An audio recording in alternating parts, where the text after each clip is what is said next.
कहानी की शुरुआत में हमें एक फैमिली को दिखाया जाता है जो हंसी खुशी अपनी जिंदगी गुजार रहे होते हैं, लेकिन उन्हें पता नहीं था कि कुछ ही मिनट बाद उनके साथ कुछ ऐसा होने वाला है जिसके बारे में सोचने से भी डर लगता है। जब पति पत्नी अपने बातचीत में मसरूफ थे, तभी अचानक उन्हें बाहर से लोगों की चीखने चिल्लाने की आवाजें सुनाई देने लगती हैं। जब वो दोनों घर से बाहर निकले तो उन्होंने देखा कि बाहर लोगों के बीच हलचल मची हुई है। लोग अपने अपने घरों को छोड़कर भाग रहे थे, जैसे कुछ बड़ा होने जा रहा हो। जेसन और बेथ ने देखा कि हमारे पड़ोसी भी घबराए हुए जल्दी जल्दी अपना घर खाली कर रहे हैं। जेसन ने पड़ोसी से पूछा कि आखिर वजह क्या है, तुम लोग क्यों घर छोड़कर जा रहे हो?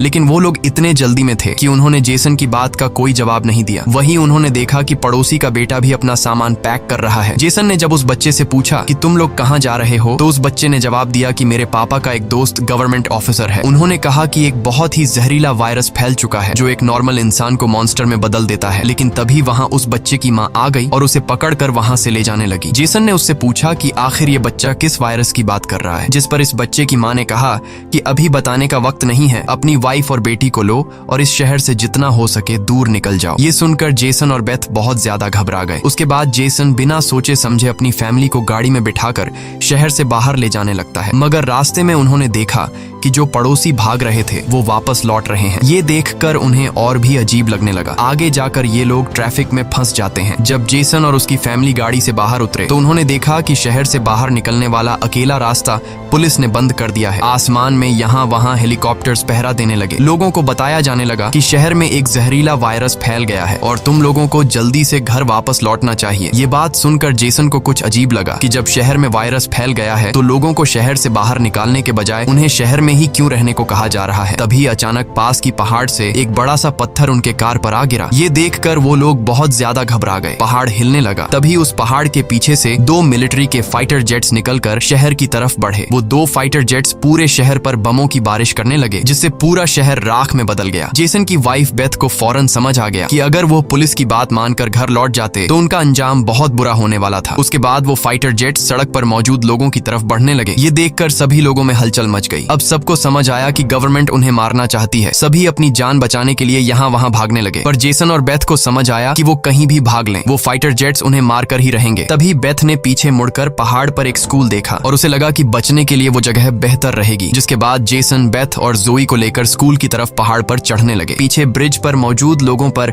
फाइटर जेट्स बम गिराने लगे। ये तीनों तेजी से दौड़ते हुए स्कूल तक पहुंच जाते हैं और खुशकिस्मती से वहां उन्हें एक टनल मिल जाता है और बम धमाके से कुछ ही सेकंड पहले वो जल्दी से उस टनल में घुस जाते हैं। जैसे ही बंकर का दरवाजा बंद हुआ, ऊपर एक जोरदार धमाका हुआ, लेकिन खुशकिस्मती से ये लोग बंकर के नीचे थे और इनकी जान बच गई। मगर इनके लिए हैरानी की बात ये थी कि आखिर ये कौन सा वायरस था कि गवर्नमेंट को शहर के सभी लोगों को मारना पड़ा। वो लोग कुछ भी नहीं समझ पा रहे थे। बस उन्हें ये पता चल चुका था कि अगर जिंदा रहना है तो चुपचाप बंकर में जिंदगी गुजारो। लेकिन इनके लिए परेशानी की बात ये थी कि आखिर ये लोग यहाँ कब तक जिंदगी गुजारेंगे और उन्हें पेट भरने के लिए खाने पीने का क्या करना होगा। अच्छी बात ये थी कि वहाँ ढेर सारा एक्सपायरी खाना रखा हुआ था जो 3 लोगों के लिए काफी लंबे समय तक चल सकता था। जेसन की वाइफ बेथ बहुत ज्यादा परेशान थी। वह अपनी बेटी जोई के बारे में सोचने लगती है कि अगर ये बीमार हो गई तब इसका क्या करेंगे। और बेथ दरवाजा बंद करते समय उसका हाथ भी लग गया था, जिसमें काफी गहरी चोट आई थी। वो दोनों इस बात को लेकर भी घबरा रहे थे कि कहीं इस जहरीले वायरस ने उनकी बॉडी पर भी अटैक न कर लिया हो। मगर अभी ये सोचने का वक्त नहीं था। उन्हें अब इस बंकर को सेफ बनाना था ताकि ऊपर बंकर का दरवाजा कोई खोल न सके। जेसन ने लोहे की जंजीर से बंकर का दरवाजा मजबूती से बंद कर दिया और तय किया कि अब उन्हें यहीं पर छिपकर जिंदगी गुजारनी है। लेकिन जमीन के नीचे रहने का जीवन आसान नहीं था। हर दिन वही एक जैसा खाना, पीने के लिए कीचड़ से भरा हुआ पानी और खाली समय में वह ताश खेलते। बाहर की दुनिया से उनका पूरी तरह से कनेक्शन कट चुका था। कई दिनों तक यहाँ रहने के बाद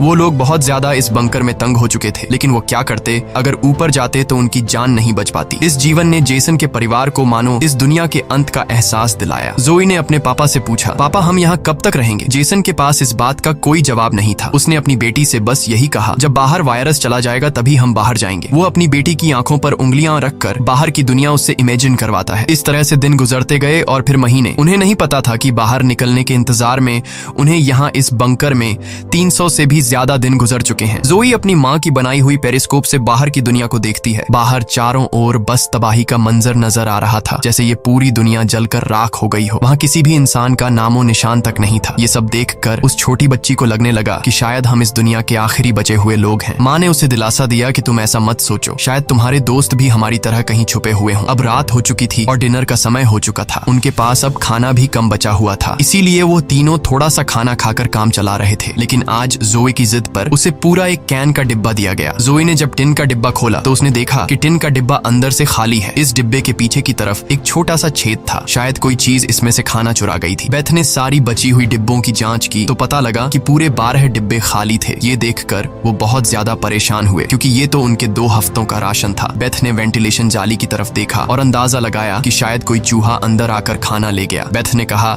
कि अगर ये चूहा है तो इसे जल्द मारना पड़ेगा, नहीं तो ये हमारा सारा खाना बर्बाद कर देगा। बेटी के उदास चेहरे को देख जेसन ने उसे दिलासा दिया कि छोटी छोटी बातों से परेशान मत हो, अगर खाना खत्म हो भी गया तो मैं ऊपर जाकर कुछ सामान ले आऊंगा। अगले दिन जब जोई अपनी माँ के साथ ब्लॉक्स में खेल रही थी तभी पीछे से हल्की सी आवाज आई। जोई ने जब पीछे मुड़कर देखा तो एक चूहा फिर से टिन फूड चुराने घुस आया था। इससे पहले कि वो चूहा भाग जाता, जोई ने फौरन अपने पेरेंट्स को बुलाया। आज उन्हें इस चूहे को हर हाल में मारना था। जेसन गुस्से में चाकू निकालकर उसे टुकड़े टुकड़े करने के लिए आगे बढ़ा, लेकिन वो छोटा सा चूहा बहुत तेज निकला। वो जेसन के वार से खुद को बचाते हुए निकल भागा और टेबल पर रखी लालटीन को भी गिरा दिया। जैसे ही वो अपने बिल में घुसने वाला था तभी बेथ ने अचानक झपटा मारा और चूहे को मार दिया। वो सब चूहे को मारने की खुशी मना रहे थे कि दूसरी तरफ लालटीन के गिरने से धीरे धीरे आग बढ़ने लगी। जेसन दौड़कर उस लालटेन को बंद करने लगा, लेकिन वो लालटेन बहुत गर्म था, जिससे जेसन का हाथ जल गया और लालटीन का शीशा फटने पर पूरे टेबल में आग लग गई। बेथ ने पर्दा फाड़कर आग बुझाने की कोशिश की। जेसन ने नल से आधी बाल्टी पानी निकालकर उस आग पर डाला। जैसे तैसे करके उन दोनों ने उस आग को बुझा लिया, लेकिन खतरा अभी टला नहीं, बल्कि अब उनके लिए और भी मुश्किल बढ़ने वाली थी, क्योंकि आग तो वो लोग बुझा चुके थे, मगर आग से निकलने वाले धुएं ने पूरे बंकर को धुएं से भर दिया था और वह धुआं धीरे धीरे वेंटिलेशन जाली से ऊपर की तरफ निकल रहा था। ये देखकर वो सब घबरा गए, क्योंकि ये धुआं उनका वहां होने का ठिकाना जाहिर कर रहा था। अब सब लोग सांस रोककर बैठे थे। जेसन ने कहा कि शायद रात का अंधेरा धुएं को छुपा लेगा और किसी को हमारे ठिकाने के बारे में पता नहीं चल पाएगा। वो तीनों डर के साए में पूरी रात जागते रहे। अगली सुबह उन्होंने खुद के तसल्ली के लिए पेरिस्कोप से बाहर झांक कर देखा तो उनके पैरों तले जमीन खिसक गई। उन्होंने देखा कि बाहर तो पूरा धुएं का गुब्बार उठा हुआ था। ये देखकर उन लोगों की बेचैनी बढ़ने लगी। उन्हें पूरा यकीन हो गया था कि उनके ठिकाने का राज खुल चुका है। तभी बीत ने कहा कि अगर धुआं उठा है तो उस पास राख भी जमा हुआ होगा, जिसकी जांचबीन करते हुए हमारे ठिकाने का पता चल सकता है। इसीलिए अब हमें राख की सफाई करनी होगी। जिसके बाद पति पत्नी ने बाहर जाकर सफाई करने का फैसला किया। जाने से पहले जेसन ने अपनी बेटी जोए से कहा कि जोए, मुझे प्रॉमिस करो कि बाहर से चाहे तुम्हें आवाज आए या फिर कुछ भी हो जाए, बस तुम्हें बाहर नहीं निकलना है। बेटी से वादा लेने के बाद उन्होंने दरवाजे की जंजीर खोली, बाहर की आवाजों को ध्यान से सुना और जब यकीन हुआ कि बाहर कोई भी नहीं है तब दोनों ने मिलकर बंकर का दरवाजा खोला और बाहर निकल गए। अब उनकी बेटी अकेली अंदर रह गई। वो अपने पेरेंट्स का इंतजार कर रही थी, लेकिन बहुत देर तक इंतजार करने के बाद भी जब उसके माता पिता वापस नहीं आए तो उसने स्टूल पर चढ़कर दूरबीन से बाहर के हालात देखने लगी। जल्द ही उसने देखा कि उसके माता पिता बंकर के दरवाजे को छुपाने की कोशिश कर रहे थे, लेकिन तभी जोए ने कुछ ऐसा देखा जिससे उसकी सांसें गले में अटक गईं। उसने देखा कि दूर जंगल में एक काली परछाई तेजी से उनकी तरफ बढ़ रही है। बच्ची ने जोर से चिल्लाकर पापा को पीछे देखने को कहा, लेकिन दूरी बहुत ज्यादा थी। उसके माता पिता सुन ही नहीं पाए। घबराहट में बच्ची अपने डर को भूल गई और सीढ़ी पर चढ़कर बंकर से बाहर निकल आई। बाहर आते ही उसे एहसास हुआ कि उसके माता पिता अब वहां नहीं थे। बच्ची ने बेचैनी में जोर जोर से अपने माता पिता को पुकारना शुरू किया। तभी पीछे से अचानक उसका मुंह किसी ने दबोच लिया। ये कोई और नहीं बल्कि उसकी माँ थी। कुछ सेकंड्स बाद एक जंगली हिरण का झुंड तेजी से वहां से गुजरा। हालांकि वो तीनों बाल बाल बचे, लेकिन बीत का डर और ज्यादा बढ़ने लगा। इन हिरणों का इस तरह भागना जरूर किसी खतरनाक चीज से बचने की कोशिश थी।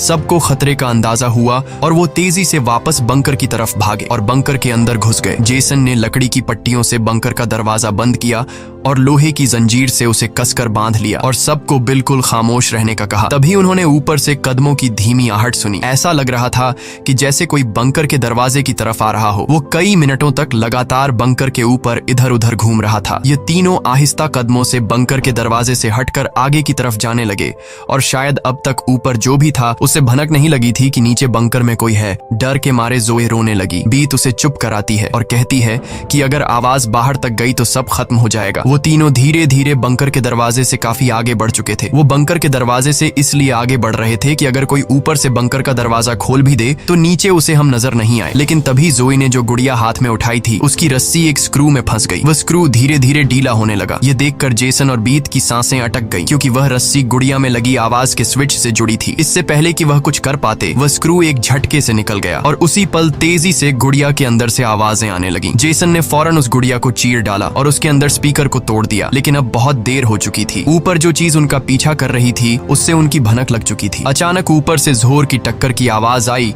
और फिर भारी कदमों की गूंज सीधा बंकर के दरवाजे के ऊपर रुक गई। उसने आखिरकार उनका ठिकाना ढूंढ ही लिया और उसे खोलने की कोशिश करने लगा। वह बंकर के ढक्कन को जोर से धकेल रहा था और जंजीरों से बंद होने के बावजूद खतरा साफ महसूस हो रहा था। और ऊपर के राक्षस को पता चल चुका था कि जरूर नीचे कोई मौजूद है। हालांकि वह दरवाजा मजबूत जंजीरों से बंद था, लेकिन उस चीज की भयानक ताकत के सामने वह जंजीरें एक एक करके टूटने लगी। यह देखकर जेसन को पता चल चुका था कि दरवाजा अब ज्यादा देर टिक नहीं पाएगा। इसलिए वो तेजी से अंदर भागा और वाटर पंप का पाइप उखाड़ने लगा। यहाँ बेथ ने भी हिम्मत दिखाई और सीढ़ी पर चढ़कर अपने शरीर का वजन इस्तेमाल करते हुए चैन को खींचकर दरवाजा बंद रखने की कोशिश करने लगी। लेकिन फिर भी लोहे का ढक्कन धीरे धीरे खुलने लगा। तभी उसी वक्त दरवाजे के ऊपर एक काला साया नजर आया, जिसकी आंखें एक बल्ब जैसी चमक रही थीं, जैसे उन तीनों की मौत ऊपर से उनको देख रही हो। जेसन ने बिना सोचे पाइप से उस पर हमला कर दिया, जिससे वो पीछे गिर पड़ा। जेसन ने जल्दी से वो पाइप दरवाजे में फंसाकर दरवाजे को बंद कर दिया और वो चीज वहां से भाग जाती है। लेकिन जेसन का शरीर अब भी बुरी तरह कांप रहा था। वह कभी सोच भी नहीं सकता था कि बाहर की दुनिया में न सिर्फ बेरहम सोल्जर्स थे, बल्कि खतरनाक राक्षस भी घूम रहे थे। वह पूरा परिवार सीढ़ियों के पास मायूस बैठ जाता है, क्योंकि अब उनका ठिकाना उजागर हो चुका था। अब किसी भी वक्त उन पर हमला हो सकता था और उन्हें इस बात का अंदाजा भी हो चुका था कि इस बार तो एक आया था, लेकिन अगली बार जब वो आएंगे तो उनकी तादाद काफी ज्यादा होगी और हम उनके सामने कुछ नहीं कर पाएंगे। थोड़ी देर बाद अचानक अलमारी हिलने लगी। जेसन और बेथ समझ गए कि उसने अपने बाकी साथियों को भी बुला लिया है। ऊपर से तेज कदमों की आवाजें सुनाई देने लगी, मानो हजारों जीव उनके सिर पर दौड़ रहे हों। फिर वह सभी बंकर के दरवाजे पर इकट्ठा हो गए। उनके डर से नीचे जेसन, बेथ और जोए कांप रहे थे। तभी उन्होंने अचानक एक जबरदस्त हमला शुरू कर दिया। इस बार की ताकत पहले से कहीं ज्यादा थी। मजबूत लोहे का दरवाजा टूटकर नीचे गिरा और बंकर के दरवाजे पर ढेर सारी आंखें चमकने लगी, जिसे वह लोग डर के मारे पीछे की तरफ भागने लगे। लेकिन वह राक्षस भी उनके पीछे चलते आ रहे थे। बेथ ने अपनी तेल की लैंप फेंक दी और उनके और अपने बीच पर्दे में आग लगा दी और अलमारी को पकड़कर दोनों ने उनके बीच रास्ते को ब्लॉक कर दिया। वह सभी तेजी से बंकर के अंदर की तरफ भागने लगे, पर वह लोग जानते थे कि यह सब उन्हें ज्यादा देर नहीं रोक सकते। उनके पास अब बचने का कोई रास्ता नहीं था। तभी बच्ची को जमीन की ओर खुलने वाला एक वेंटिलेशन दिखाई दिया। जेसन ने ताकत से उसे तोड़ा